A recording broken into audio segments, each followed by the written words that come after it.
Bonjour et bienvenue, je m'appelle Nathalie et je propose de t'expliquer à quoi sert un protocole de protection énergétique.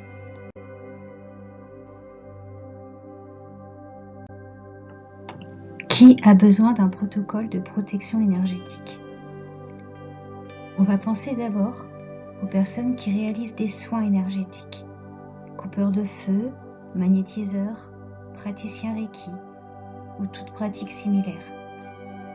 On a tendance à oublier que c'est aussi très utile si vous êtes une personne sensible aux énergies ambiantes, si vous pouvez vous sentir mal en entrant dans une pièce, si vous êtes mal à l'aise dans les transports en commun, ou si la présence de certaines personnes vous fatigue. C'est le signe que vous avez besoin d'une protection.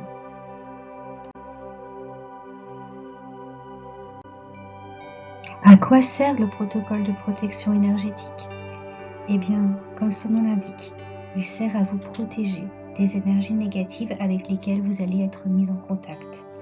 Par exemple, quand on soigne, on ne doit pas prendre le mal de la personne. On va le canaliser pour qu'il quitte le corps de la personne que l'on soigne et qu'il aille dans la nature. Mais pas sur nous. Nous, on ne le prend pas. Et c'est à ça que sert le protocole de protection.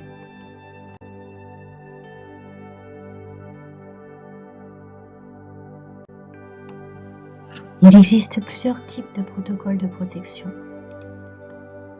L'idée, c'est de créer une bulle ou une barrière qui empêchera les énergies négatives de nous atteindre. Pour cela, on va mettre en place un rituel. Le protocole que je vais vous donner comprend le nettoyage des lieux, le nettoyage des personnes présentes, le nettoyage de soi-même, la demande d'énergie pour soi et pour donner le cas échéant si vous faites un soin, la protection contre les énergies négatives dégagées, ainsi que l'aide et la guidance de nos guides et anges gardiens. Le protocole de protection doit se faire en plus de votre nettoyage, c'est-à-dire que si vous faites un soin, n'oubliez pas, c'est très important de se laver les mains avant et après le soin et de demander que les énergies négatives avec lesquelles nous avons été en contact soient décrochées de nous et partent avec l'eau. L'intention lors de nos protocoles est très importante.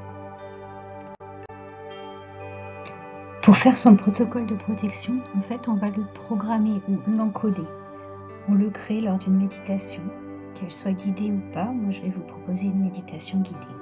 Il faut être calme et reposé au moment de le demander. Tous les éléments du protocole sont listés de manière à simplement avoir à le demander en tant que protocole complet au moment où on en aura besoin. Il faut bien s'ancrer dans le sol, les pieds à plat et dire dans sa tête ou à haute voix, je demande mon protocole de protection. Si vous le sentez faiblir au bout d'un moment, ce n'est pas grave, n'hésitez pas à le redemander jusqu'à vous sentir en sécurité.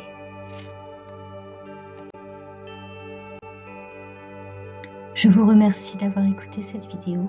J'espère avoir répondu à vos questions. Si jamais il vous reste des interrogations, n'hésitez pas à me mettre un petit message en commentaire. À bientôt.